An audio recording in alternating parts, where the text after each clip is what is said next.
এই যে সাদা পাথরে ভর্তি এখানে নিয়ে আসছে এখান থেকে নিয়ে আসছে, যে এখানে নিয়ে আসছে একটা, এখানে আরেকটা আছে। দেখেন এদেরকে বলে দিবেন কোনো একটা পাথর যদি এখানে সরানোর চেষ্টা করে একদম কিন্তু জীবন জ্বালাপালা করে দেবো ইনশাল্লাহ স্যার, জ্বালাপালা করে কিন্তু। দুটো বিষয়ে আমি গুরুত্ব দিচ্ছি আমরা, সেটা হলো যে যে পাথরগুলো নিয়ে গেছে এই অঞ্চল থেকে যেন আর কোনো পাথর যাতে নিতে না পারেন, মানে এখান থেকে যারা নিয়ে গেছে বিভিন্ন জায়গায় লুকিয়ে টুকিয়ে রাখছে, বা সিলেট অঞ্চল থেকে যাতে আর কোনো পাথর যেতে না পারে বাইরে, সেই জন্য চেকপোস্ট কাজ করছে, সেটাকে আমরা একটু এনফোর্সিং করার চেষ্টা করবো। আর ইমিডিয়েটলি আগামীকালকে পরশুদের মধ্যে আর কিছু প্ল্যানিং আমরা নিচ্ছি। আমরা আশা করছি অল্প কয়েকদিনের মধ্যে ইনশাল্লাহ আগের অবস্থা ফিরে আসবে। আমরা একটু আগে অ্যাসেসমেন্ট করে নিই, আমরা একটু করে নেওয়ার পর ইনশাল্লাহ আমরা আশা করছি যে খুব দ্রুত সময় আগের অবস্থা ফিরে আসবে। Punishment is not the always solution, prevention is better than cure বলে একটা কথা আছে। তো আমরা দেখি কি করা, যদি এখানে পানিশমেন্ট প্রয়োজন হয় তাহলে প্রচলিত যে আইন আছে সেই আইন মোতাবেক হবে, যে যতটুকু অপরাধ করবে সে অনুযায়ী হবে, সেটা জেলও হতে পারে, বড় ধরনের শাস্তি হতে পারে, জরিমানা হতে পারে, যারা বেশি অপরাধ করবে তারা সেরকম হবে। এটা সুতরাং এইটা দেখতে হবে যে অপরাধের মাত্রা কতটুকু।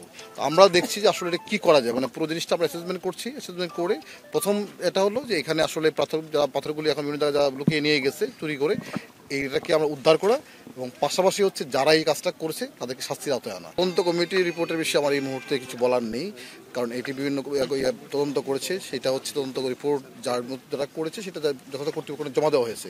সুতরাং এটা কর্তৃপক্ষ সিদ্ধান্ত নেবেন যে আসলে এখানে কার দায় ছিল, কী বিষয় এটা। আমি একজন জেলা প্রশাসক, আমার দায়িত্ব হলো যে এটাকে দুটো বিষয়, একটা হলো যে এখানে যে পাথরগুলো চুরি হয়ে গেছে ইমিডিয়েটলি সেটাকে রিস্টোর করা, এবং সেকেন্ডলি হচ্ছে এখানে কারা কারা ইনভলভ হতে হবে, কী ব্যবস্থা নেওয়া যায়, আর থার্ড হচ্ছে ভবিষ্যতে এই ধরনের ঘটনা না ঘটে সেটার জন্য কী প্রিভেন্টিভ মেজার নেওয়া যায়, স্থায়ী সলিউশন করা যায় এটা, এবং যারা এই কাজটি করছেন তারা কেন করছেন সেটাকে আইডেন্টিফাই করা। আমি দেখি সময় আমাকে দেন, আমরা চেষ্টা করি, আমরা দেখি একটু আগে অ্যাসেসমেন্টটা করি, আইডেন্টিফাই করি যে আসলে কোথায় উইকনেস আছে এবং কোথায় আমাদের কাজ করার সুযোগ ছিল, বা কোথায় সুযোগ আছে, বা কোথায় আমাদের সুযোগ তৈরি করতে হবে, বা কোথায় আমাদের এনফোর্সমেন্ট করতে হবে, বা কোথায় আসলে আমাদের স্ট্রেংথেনিং করতে হবে, সেটা আমরা একটু অ্যাসেসমেন্ট করে নিই, সেই অনুযায়ী ব্যবস্থা নেব। একটু সময় আমাদেরকে দেন, আমরা আশা করছি এটা একটা স্থায়ী সলিউশন হবে। এখানে দুটো বিষয়, এখানে যে কোনো কাজে একটা চ্যালেঞ্জ থাকবে, এটা খুব সাধারণ বিষয়, কিন্তু সবচেয়ে বড় বিষয় হচ্ছে জনতার যে শক্তি, মানুষের যে শক্তি, এটা হলো বড় বিষয়। যে এই যে আজকে সারা দেশব্যাপী যে একটা গণ সচেতনতা বা গণ প্রতিরোধ গড়ে উঠছে, কেন?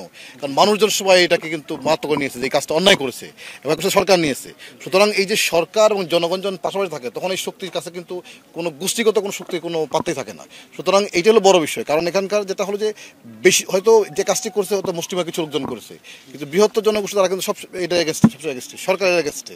তো আমরা দেখি এটা কি করা যায়, আমরা আশা করছি ইনশাল্লাহ এটা সলিউশন হবে। উন্নয়ন তো একদিনের বিষয় না, এটা একটা পরিকল্পনার বিষয় আছে, স্থানীয় জনগণ অংশগ্রহণ বিষয় আছে, সক্ষমতার বিষয় আছে। দেখি আমরা আসলে কি করা যায়। যে আমরা আশা করছি যে হয়তো সব সমস্যা হয়তো একদিনে সমাধান করে ফেলা যাবে না, বাট একটা সময়ের সাথে হয়তো আমরা আশা করছি যে সমাধান করা সম্ভব।